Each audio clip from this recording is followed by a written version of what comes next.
पाठ 12 मिठाई वाला। प्रस्तुत पाठ मानवीय रिश्तों पर आधारित है। एक व्यक्ति अपने बच्चों की मृत्यु के बाद गांव-गांव, गली-गली में खिलौने, बांसुरी और मिठाई बेचकर अन्य बच्चों में अपने बच्चों की छवि देखना चाहता है। जब वह आवाज लगाता है तो बच्चे भी उसके पास दौड़े दौड़े आते हैं।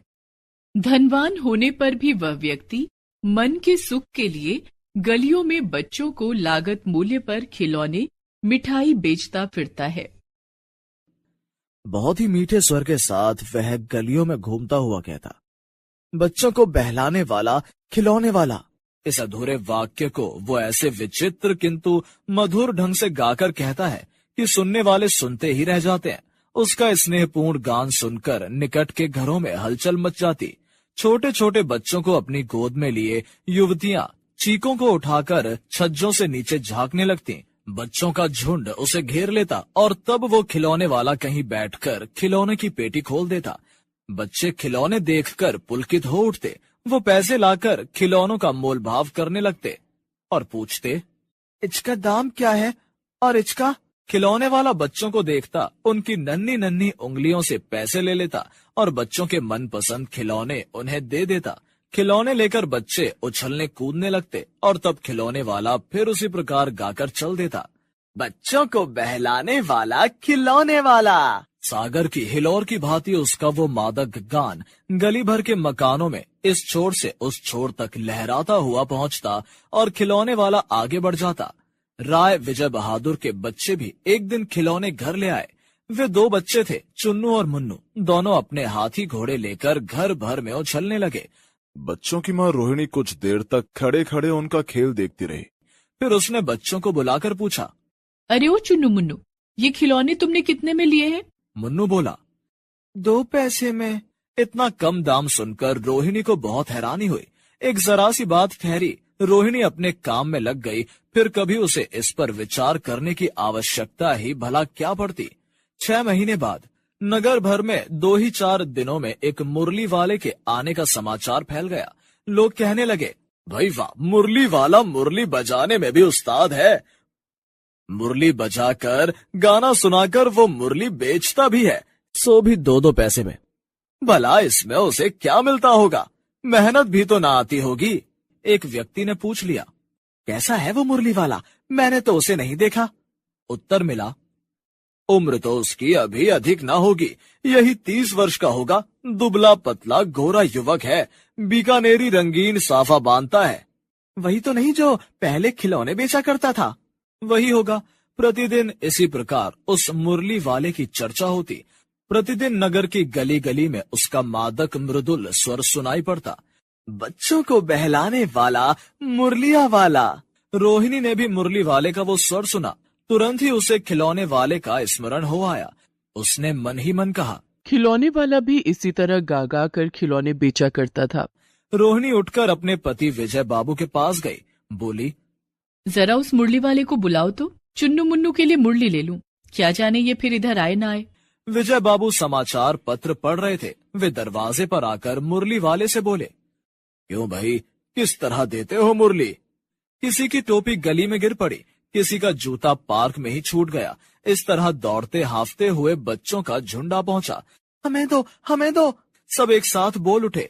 मुरली वाला हर्ष से गदगद हो उठा और बोला, हाँ हाँ, सबको देंगे। हाँ बाबूजी, क्या पूछा था आपने? कितने में दी? तो वैसे 3-3 पैसे के हिसाब से है, पर आपको 2-2 पैसे में ही दे दूंगा बाबूजी। विजय बाबू मुस्कुराकर बोले, तुम लोगों की झूठ बोलने की आदत होती है। देते होंगे सभी को 2-2 पैसों में, पर एहसान का बोझ मेरे ऊपर लाद रहे हो। मुरली वाला अचकचाकर बोला, बाबूजी, इनका असली दाम 3 ही पैसे है। आप कहीं से भी 2-2 पैसे में ये मुरलियां नहीं पा सकते। मैंने तो पूरी 1000 बनवाई थी, तब मुझे इस भाव पड़ी हैं।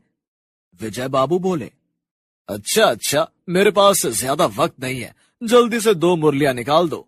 2 मुरलियां लेकर विजय बाबू फिर मकान के भीतर पहुंच गए। मुरली वाला देर तक उन बच्चों के झुंड में मुरलियां बेचता रहा। उसके पास कई रंग की मुरलियां थीं। बच्चे जो रंग पसंद करते, मुरली वाला उसी रंग की मुरली निकाल कर देता। ये बड़ी अच्छी मुरली है, तुम यही ले लो बाबू। राजा बाबू, तुम्हारे लायक तो बस ये है। हाँ भैया, तुमको वही देंगे, यही लो। तुमको वैसी ना चाहिए, ये नारंगी रंग की। अच्छा वही लो। पैसे नहीं है? अच्छा अम्मा से पैसे ले आओ, मैं अभी बैठा हूँ। तुम ले आए पैसे? अच्छा ये लो, तुम्हारे लिए मैंने पहले से ही निकाल रखी थी। अच्छा तो अब मैं चलता हूँ। इस तरह मुरली वाला फिर आगे बढ़ गया। आज अपने मकान में बैठी हुई रोहिणी मुरली वाले की सारी बातें सुनती रही। आज भी उसने अनुभव किया, बच्चों के साथ इतने प्यार से बातें करने वाला फेरी वाला पहले कभी नहीं आया। फिर वह सौदा भी कैसा सस्ता बेचता है, आदमी कैसा भला जान पड़ता है। समय की बात है, जो बेचारा इस तरह मारा मारा फिरता है। पेट जो ना कराए सो थोड़ा। 8 महीने बाद सर्दी के दिन थे। रोहिणी स्नान करके अपने मकान की छत पर बाल सुखा रही थी। उसी समय नीचे की गली में सुनाई पड़ा, बच्चों को बहलाने वाला मिठाई वाला। मिठाई वाले का स्वर उसके लिए परिचित था। झट से रोहिणी नीचे उतर आई। दादी से बोली, जरा उसे बुलाइए ना, बच्चों के लिए मिठाई ले लूं। दादी उठकर बाहर आकर बोली, ए मिठाई वाले, इधर आना। मिठाई वाला निकट आ गया, बोला, माँ जी कितनी मिठाई दूं? नई तरह की मिठाइयां हैं, रंग बिरंगी, कुछ कुछ खट्टी, कुछ कुछ मीठी और जायकेदार। इन गुणों के अतिरिक्त ये खांसी को भी दूर करती है। कितनी दूं? 1 पैसे की 16 देता हूँ। दादी बोली, 16 तो बहुत कम होती हैं, भला 25 तो देते। मिठाई वाला, नहीं दादी, अधिक नहीं दे सकता। इतनी भी कैसे देता हूँ, यह अब मैं आपको क्या। खैर अधिक तो ना दे सकूंगा।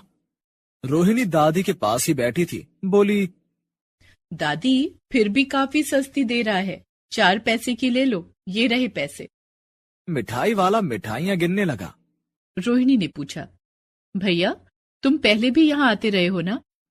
हाँ कई बार आ चुका हूँ, उसने कहा। रोहिणी का अनुमान ठीक निकला। अब तो वह उससे और भी कुछ बातें पूछने के लिए अधीर हो उठी। वह बोली, इस काम में मिलता क्या है? यही खाने भर को मिल जाता है, कभी नहीं भी मिलता है, पर हाँ संतोष और कभी कभी असीम सुख जरूर मिलता है, और ये मैं चाहता भी हूँ। सो कैसे, वह भी बताओ। अब व्यर्थ में उन बातों की चर्चा क्यों करूं, उन्हें आप जाने ही दें। उन बातों को सुनकर आपको दुख होगा।